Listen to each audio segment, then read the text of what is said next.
Kabayan, kumusta po kayo? Nolasco po, nagbabalik muli usapang buhay at business. Kasama na rin ang unboxing. Ito yung isang shoe na very memorable sa akin at isishare ko to sa inyo. At bago yan, mayroon pa pala akong announcement dahil nalalapit na ang kaarawan natin.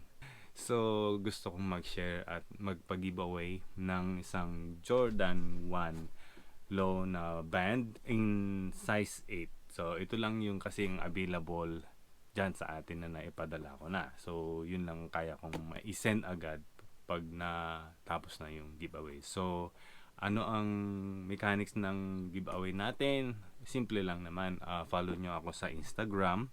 Tapos, subscribe sa channel natin.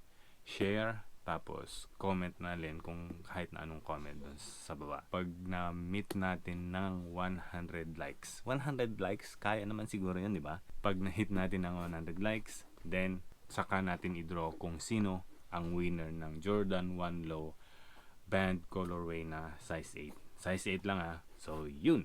Tara, simulan natin na yung unbox natin. So, dalawang pair ng ganito. Isa. Dalawa. So, yan. Kung mapapansin nyo, hindi to hype na shoe Okay, Reebok Pump It. It says, nakalagay doon. Pump It. So, meron akong size 11 tsaka size 10. Buksan natin. Papakita ko sa inyo. Tapos, pag-usapan natin kung bakit to. Ayun. Okay. Ito siya. Yan. Ito yung Reebok Pump Omnizone 2. So, ito yung isang very memorable ng shoe sa dahil dito namulat ako sa sneaker, sa mga sapatos. Dahil ito yung kauna-unahang kagaya nito, ang kauna-unahan yung pump. Ito yung kauna-unahang shoes ko nung high school ako. 4th year high school pa ako nung masubukan kong magkaroon ng branded na shoes. So, ang story noon is nung dumating yung nanay ko galing ng ibang bansa, nag-uwi siyang ng pasalubong para sa tatay ko, pero yung tatay ko naman ayaw niya yung sapatos. So, ang kagandahan nun, magka-size lang kami ng tatay ko. So, napunta sa akin yung shoes kahit na hindi talaga para sa akin. Yun yung story niya. Pero masaya ako kasi kauna-unahang shoes ko na branded is Reebok Pump. Ito yung dito niya, yung nakakaaliw na gamitin mo to. So, sobrang yung nagustuhan ko yung sapatos. Sobrang ko rin nilaspag sa paglalaro ng basketball. So, yun. Ayan. Hindi na masyadong special sa iba, pero kagaya natin dahil nga sinasabi natin na OG tayo, yung mga luma, gusto pa rin natin. So, yun nga. Very memorable sa akin. At dahil na din sa shoes, sa passion ko sa shoes, kaya meron na tayong ganito. Ganito. Ganyan. Pasalamat ako kahit na hindi talaga na laan para sa akin yung sapatos at napunta sa akin. Ito na yung naging bunga dun sa hilig natin sa mga sapatos.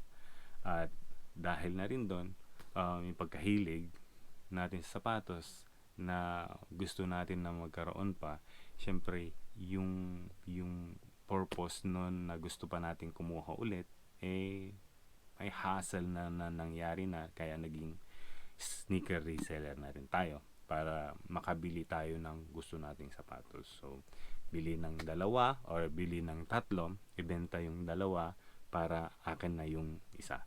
Diba? Ganun naman yun. Doon nagsimula yung journey ko doon sa sapatos, at pasalamat ako dahil sa ditong sapatos. Tapos, story naman sa Nike Factory Store. Ito yung kauna-unahang shoes na nabili ko sa Nike Factory Store. Yan. Ito yung Hyperdunk yata to. Yeah, Hyperdunk 2015. So, nakuha ko to sa Nike Factory Store. Mga 75 yata. Tapos may additional 30% ko nakuha. So, kailangan ko noon ng basketball shoes. So, kung di dahil na hindi ako nakapunta noon, walang ganyan, walang ganto. So, dahil sa mga simpleng bagay kagaya nito, dahil nito, walang business na na-put up, wala akong naisip na hindi ko naisip na pwede pala akong magbenta ng shoes para makakuha ng sarili kong shoes. So, dahil sa nasimulan ko ito, ang key ko naman doon is dahil sa, 'di ba? Passion. And then is patience. Nung nabili ko ito, doon na nagsimula yung journey ko ng pagbebenta ng sapatos. So, doon bibili tapos roll lang. Hindi, yung patience ko doon is halos mag 5 taon na ako na pagbebenta no. 2 taon na pinaikot-ikot ka lang yung puhunan ko na hindi muna ako gumamit. I mean, hindi ko muna nilagay sa paa ko. Ito lang yung naunang binili ko, and then dahil dito kaya ako namulat na magbenta-benta ng ganyan. So nung pinaikot-ikot ko na patience, 2 taon. Akalain mo yan, yung pupunta ka doon, bibili ka, dadaan lang sa palad mo, yung ganun, benta ulit. Pero dahil doon, na-appreciate ko yung mga sapatos, yung mga ganyan. So, ayun, ang key ko doon sa buhay at business is yung passion o hilig, na yung hilig ko, passion, turn it into business, yung hilig ko ginawa akong business, at dahil sa patience ko, na roll ko yung puhunan ko na nagsimula lang sa isang sapatos.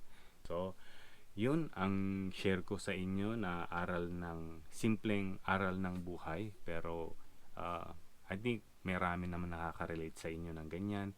Kanya-kanya na lang natin paano natin patakbuhin yung aral na nang dumadating sa ating buhay. So, yun ang gusto kong i-share sa atin ngayon vlog natin. Hope nagustuhan nyo. Bago natin tapusin ang vlog natin, yung giveaway natin is Jordan 1 low band mechanics. Follow sa Instagram, sub sa channel, share, comment, at tapos pag na-hit na natin, naabot na natin yung 100 likes, i-draw natin yung winner. So, madali lang siguro, kaya natin yan, 100 likes, madali